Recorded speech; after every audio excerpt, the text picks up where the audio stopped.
I paid for my mother-in-law's 50th birthday party while her kids did nothing, but she banned me last minute, so I canceled everything, and now she's crying. I'm 26, female. I've been married to my husband, 29, for almost 3 years now, and I've always known that my husband's family doesn't really like me. My husband has 2 younger twin sisters, 23, female, and a younger brother, 21, and none of them seem to like me very much. The same goes for my mother-in-law as well.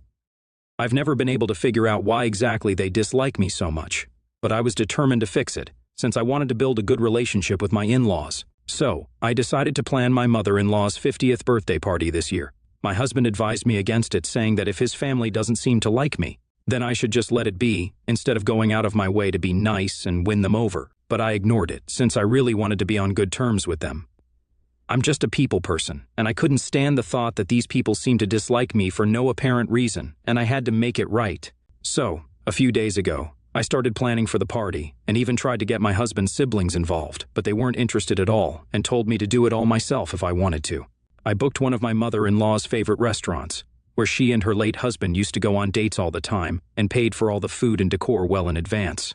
In fact, I even overlooked it all myself, and made sure that all of it was up to my mother-in-law's taste and standards, as she was really particular about things like these. I even invited a few of her closest friends and some of our relatives, after consulting my husband regarding who she'd want there. Basically, I paid for everything and planned it all out on my own, with a little help from my husband, while her own kids did absolutely nothing to help and didn't even contribute financially. Yesterday, on the eve of her birthday, we visited her, even though my husband didn't want to. Anyway, once we got there, we noticed that her other kids were already there, and they looked pretty surprised to see us, but didn't say anything. After a bit of small talk, I finally came to the point and told her that we'd be expecting her at the restaurant in the evening tomorrow, since we had something planned for her. She smiled and thanked my husband for it, but he told her that it was all me and I was the one she should be thanking. Her face soured instantly, and I was pretty confused for a second. I told her that I'd invited all her close friends and some of her family members, and I'd made sure that I picked out all her favorite food as well, in an attempt to get her to acknowledge my efforts. But a nasty look took over her face, and she proceeded to say thanks in the most false, sugar-coated tone, before telling me that while she appreciated my efforts, she was sorry that I wouldn't be attending. I was shocked and asked her why, to which she replied that she wanted her 50th to be special, so she wanted it to be a family-only event, and while she did consider her friends as family, she didn't consider me family at all. So, she'd appreciate it if I made myself scarce the next day. My husband and I looked shocked to the core, and I realized in that moment that he'd been right all along, and I never should have put in any effort at all, since she was clearly never going to appreciate any of it, ever. My husband's siblings, on the other hand, looked like they were going to burst out laughing any second, which is what pissed me off even more. So, I got up, told her that she could go to hell, and if she dared to show up tomorrow, then I'd have security escort her out. That wiped the smug looks off all their faces, and my mother-in-law told me that I was being cold and cruel. So I just laughed in her face and said that it was pretty rich coming from her. After a bit of back and forth, where she tried to convince me that I was wrong, I told her that she didn't deserve anything nice, and that my decision was final. She and her kids looked furious, and right before I left, she started crying, probably as a last-ditch effort to make me feel sorry, but I didn't care anymore. I was livid. On the drive home, I tried to cancel the reservation, but since it was too late, there was nothing I could do. My husband looked pretty uncomfortable about this whole thing, but refused to make any comment, apart from saying that I did the right thing, and then went out for a smoke once we got home, which was fine by me, since he'd never been too expressive when it came to his family, and preferred to stay out of these things. And moreover, I was the one who had ignored his advice, so it was nice of him to not rub it in my face. Anyway, since I'd already paid for the place and food, I decided to cancel all the invites, which was pretty last minute and ticked off a lot of the guests, but they were mostly my mother-in-law's friends, so I didn't care. Instead, I called over some of my own friends to make it all worth it, since I was pretty annoyed about everything that had happened. My husband also joined in, and I also got him to invite a few of his friends so that we could party.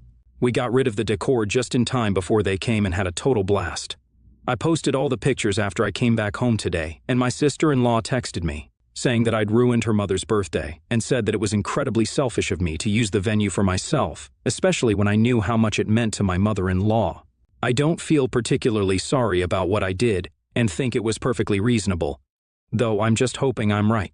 AITA for canceling my mother-in-law's birthday party that I'd planned after she told me that I wasn't welcome there? Update 1. I told my husband about the message his sister had sent to me and asked him if I should apologize to his family, and he said absolutely not. In fact, he told me that he'd had enough of their behavior and thought that it would be best if we decided to cut them off entirely. This was a huge deal, since his family relied on him a lot for money and stuff, especially my mother-in-law. My husband is relatively well off and runs his own company, so cutting him off would mean that she'd have to rely on her other kids instead, which was a problem, as my husband's siblings were good for nothing and all switched jobs every few months. Truth be told, all of them were very dependent on them for money and stuff, so this was a huge decision. I tried to discourage him from doing so, but he was pretty adamant. I'm sure that there's something deeper at play here because, truth be told, I've always noticed that his family grew apart from him the longer we dated, and by the time we were getting married, he was quite detached from his family. It wasn't his own fault, since I remember him telling me several times that he would invite his family over for dinner while we were dating, and even in the initial stages of our marriage, but they'd always make up some excuse to avoid it. I was sure that I was part of the reason as well, and that was another factor that made me so desperate to build a relationship with my in-laws so that my husband could also reconnect with his family. I'm quite sure that there's something that my husband isn't telling me, or hasn't told me, because he's not the kind of person to simply abandon his family. He used to tell me earlier about how much family meant to him, and so this sudden decision, although fair in light of how my mother-in-law treated me a couple of days back, is very strange and out of character for him. I'm determined to get to the bottom of this because I don't want my husband to be miserable because of me or resent me in the future. I'm just hoping that he finally feels comfortable enough to tell me what made him take such a drastic measure. Now, update 2. After a lot of pestering him, my husband finally opened up as to why he's cutting his family off after all these years. I knew that his father had passed away when he was 21, and his siblings were all in school back then. His mother had never worked a day in her life, so naturally it was on him to get to work and be the breadwinner of the family, since the money his dad had left him wouldn't be enough to cover it all. He worked hard day and night, and finally, when he was about 23, he found some investors for his startup, and things finally started looking up for him. He went from just getting by to flourishing, which was great for him, but it made his family immensely lazy and materialistic. Now that he was making more money, they started getting more and more dependent on him, but he didn't say anything about it or protest, since he felt that he owed them this, as this is what his father would have wanted him to do. They also treated his girlfriends quite badly, since they believed that having other people in his life would distract him, and his sole aim should be to provide for his family. This is why when we met, and it became clear that I wasn't someone they could just mistreat and drive away, since I was just that determined to be with my husband, they started getting annoyed by my very existence and tried to poison my husband against me. However, by then, he'd had enough, and there was a lot of fighting and bickering while we were dating that happened behind my back, where his family wanted him to break up with me, but he was intent on marrying me. Eventually, they started distancing him from themselves in an attempt to guilt-trip him, but they still came to him for money. This tactic also failed to break us apart, and several years later, here we are, still going strong. After the whole birthday fiasco, my husband told me that while his sister texted me to guilt-trip me, his mother had called him up to do the same to him and was trying to emotionally manipulate him into leaving me, since I'd insulted her. That's why he decided that he'd had enough of this, and it was time to let go. I'm still in shock that his family put him through all of this, even though he was the one who's been supporting them throughout. And I pretty much lost any respect I ever had for them because they're just plain greedy. I'm really happy that I decided to stick it out with my husband, despite his family's attempts to separate us and drive me away so they could hog his money. Truth be told, I don't care how much money he has because I love him for who he is, and his bank balance has nothing to do with it. Now that I know the whole story, I'm surprised that he was able to put up with this and even keep it all a secret from me for so long to spare my feelings, since I wanted to have a good bond with my in-laws. But he knew that was never going to happen. I think he's making the right decision now, and that his family deserves to get cut off. They're incredibly selfish and greedy and have no respect for the one man who had their back for so long, against all odds. Update 3. Today, my husband finally called his mother up and told her that he doesn't want to hear from her or his siblings unless they change their ways, and they'll also have to find their own source of income, since he isn't going to continue supporting them his entire life. Just as I'd expected, this decision was met with uproar on their end, and I could hear my mother-in-law screaming at my husband, even though his phone wasn't even on loudspeaker. There was a pretty nasty argument that broke out between them, and since I was in the same room as my husband, I heard every single word of it. My mother-in-law obviously tried to blame me for this, and said that I must have influenced his decision to cut them off somehow. She also accused me of trying to break their family apart and said that my husband Shouldn't let himself get manipulated by his wife. Again, the irony of her telling my husband to not allow himself to get manipulated was pretty funny to me. Obviously, my husband defended me to the best of his abilities, and even told her that his siblings need to find decent jobs because they're all adults now, and it's pretty pathetic that they still have to rely on him to provide for them. She started accusing my husband of letting the money and power of being in such a high-paying position get to his head, and that I was also probably encouraging him to cut his family off, which is why he was treating his own blood so cruelly. It was all classic manipulation and emotional blackmail to keep him under her thumb, but I wasn't going to let that happen anymore, now that I knew what she and her other kids had been up to. When things started getting too heated, and I could see my husband getting flustered and teary-eyed out of sheer frustration, I decided to intervene. I told her that my husband's mind was made up, and if she and her kids didn't get in line soon, then they'd be losing my husband's support forever. Now, the ball was in their court. They could either behave like decent human beings and respect me and my husband to continue being in our lives, or they could be the blood-sucking, materialistic a-holes that they were and get cut out of my husband's life entirely. Having said that, I hung up and muted all notifications on my husband's phone so that he wouldn't have to deal with them for a while and had time to calm down. It's been an hour since the call ended, and we've kept our phones aside to watch a movie and keep ourselves distracted for now. Update 4. Since harassing my husband and ruining his day wasn't enough, my mother-in-law decided to bother me instead. After the movie ended, my husband decided to finish up some pending work, and I decided to check my phone. I had several missed calls from my mother-in-law and innumerable texts saying absolutely disgusting things to me that were full of curse words from my husband's siblings. I wasn't surprised in the least, though, since this is exactly what I had expected they'd do. I just took screenshots of it all for later and ignored it. I continued to reply to work emails and stuff for the next 10 minutes, but that's when my mother-in-law called again, and I accidentally ended up accepting the call. She then proceeded to say the nastiest things about me and my upbringing, calling me a manipulative and selfish gold digger who was out to ruin my husband. I didn't even respond to any of her accusations, and simply waited for her to be done with it. When she finally seemed to run out of steam, I told her that everything that she accused me of doing was things that she herself was guilty of. So before pointing fingers, she should probably just introspect a little. I also told her that I was glad that my husband was finally getting rid of freeloaders like her and her other kids, since they didn't deserve to even breathe the same air as he did. Then, I hung up and blocked her and my husband's siblings everywhere that I possibly could, so that they couldn't get to me anymore. It's just sad that people are willing to stoop so low just to be able to avoid doing any work for themselves. I haven't told my husband about his mother calling me up yet because I just don't want to stress him out even more, but if this happens again, then I'll definitely be letting him know and ensuring that they're out of our lives forever. They have absolutely no right to disturb our peace in this manner. I don't know what they're going to do next, but I'm sure that my mother-in-law is definitely not going to stop until and unless we decide to take legal action against her or something. I'm praying that it doesn't have to come to that, since that'll be a huge ordeal for my husband emotionally, but if it does, I'm ready to make sure that we see it through. They're not messing with my husband anymore, that's for sure. Update 5. Almost 2 weeks have passed since the last update, and so much has happened since then. After I blocked my mother-in-law, my husband and I had dinner and went off to sleep, hoping that there'd be some peace and quiet the next day. But the very next day, my mother-in-law showed up at our doorstep with her 3 grown children and demanded an explanation for everything that had been said and done so far. She looked pretty angry, and so did my husband's siblings, and I knew for a fact that this was going to be very stressful for my husband.